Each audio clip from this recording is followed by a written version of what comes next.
I have kept a jar of pepper mash going for 6 years, longer than I've kept most things aboard the Calder's Reach, longer than I kept my last apartment lease.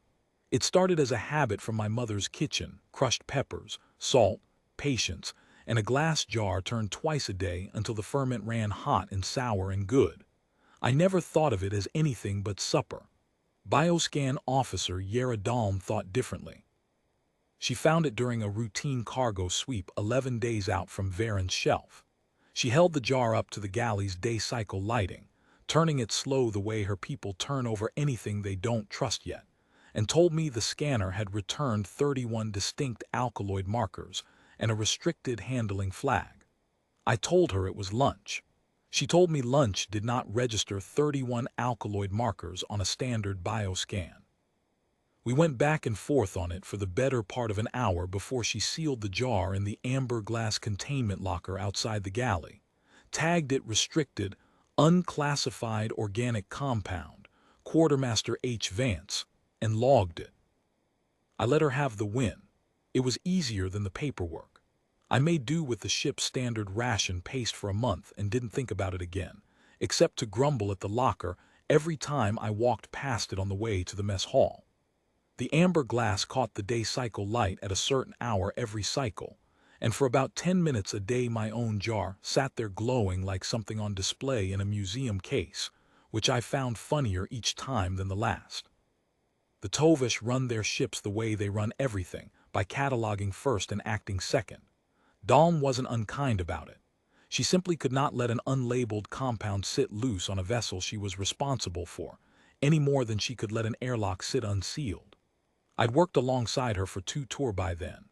She kept a precise, unhurried inventory of every compartment on the Reach, down to the spare gaskets, and she had never once in 2 years been wrong about what she chose to flag. That was the thing that should have told me something. She was thorough, dry, and entirely without malice. She just didn't trust what she couldn't name, and in fairness to her, the galley had given her plenty of reasons not to trust me specifically. I'd been written up twice for unlogged produce before the jar ever came along. We talked about it more than once over those 11 days, mostly because she liked to needle me about it the way you needle a colleague you've decided you can tolerate.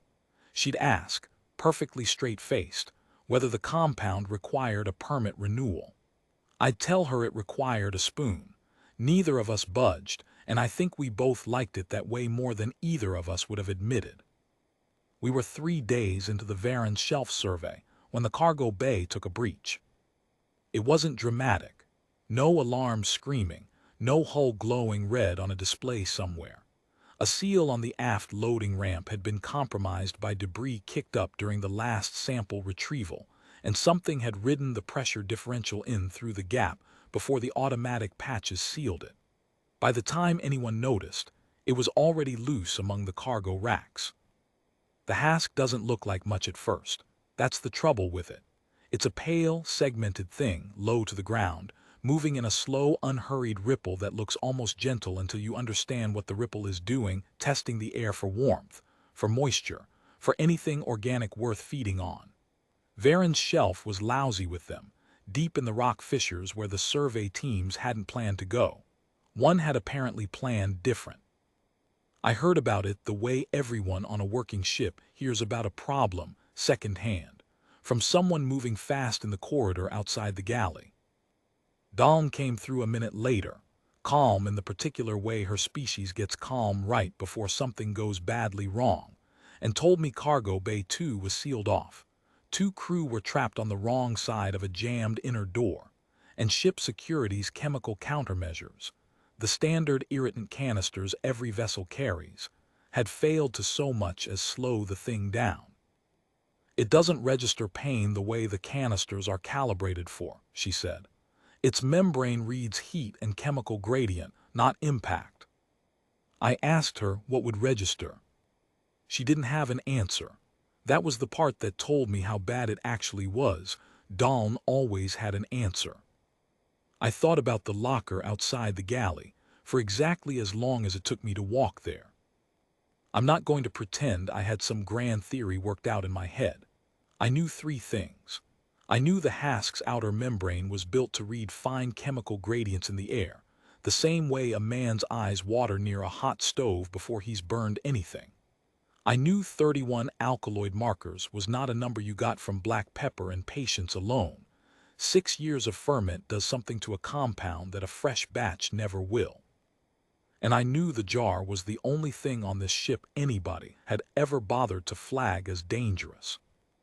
Dawn didn't try to stop me taking it.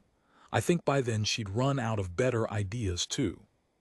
Cargo Bay 2 was lit the same flat daylight white as every other compartment on the Reach, which made the thing easier to see and somehow worse for it. It had backed the 2 trapped crew into the angle between 2 racks, not lunging, just narrowing the space the way water finds the low ground. Nobody was screaming. That's not how it goes when the air's gone thin with fear. People just go very quiet and very still, which is its own kind of scream if you've heard it before. I'd heard it before twice on 2 different ships, and I'd hoped not to again. Security had pulled back to the doorway by the time I got there, 2 of them with spent canisters still hissing uselessly on the deck, the irritant gas doing nothing the husk seemed to notice at all. One of the trapped crew, a young systems tech named Orvan, had gone flat against the rack with his hands raised the way you'd raise them against something that might possibly be reasoned with. The other had stopped moving entirely. The husk segments rippled forward another half-length, patient, unbothered, reading the warmth coming off both of them the way a man reads a room for the nearest exit. I unscrewed the lid in the doorway and threw the jar's contents in a low arc across the thing's forward segments, where Dawn's hazard report had marked the densest concentration of whatever it used to taste the world. It didn't roar. I want to say it did for the story's sake, but it didn't. It went rigid, all that slow, unhurried ripple locking up at once, and then it reversed itself back toward the breach so fast it left 2 of the cargo straps swinging. By the time security sealed the gap behind it, it was gone. And the only sound left in the bay was somebody's shaking exhale, and the empty jar rolling once on the deck plate before it went still. Nobody thanked me right away. That's not a complaint. Ships don't run on thank yous in the moment. They run on getting the next thing sealed, counted, and logged. It was 2 hours before anyone had time to look at me sideways and ask what exactly I'd thrown. Dawn pulled the original scan that night. She sat with it a long time, the way she sits with anything that's bothering her, and then she came and found me in the galley, where I was scraping out what was left of the jar to see if 6 years of starter culture could be saved. The alkaloid signature, she said. It's not unusual for a fermented compound. It's unusual for one this concentrated to have survived this long without you noticing the smell change. I told her the smell had changed plenty. I just liked it that way. She looked at the empty jar like it had personally inconvenienced her, which I suppose it had, 11 days out from Varen's shelf, and once again tonight.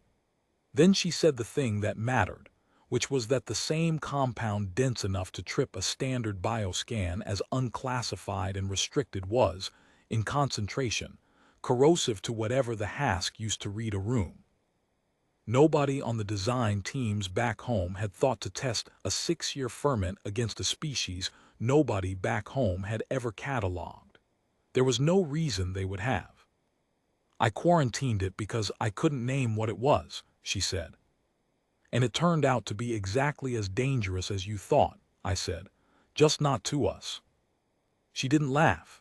Her species doesn't, not in the way that shows. But she logged the incident report that night with a new classification line added under the old one, restricted. Unclassified organic compound had a second tag stamped beneath it now. Approved countermeasure stock, Quartermaster H. Vance, production ongoing. I started a new jar the next morning. Same crushed peppers, same salt, same patience.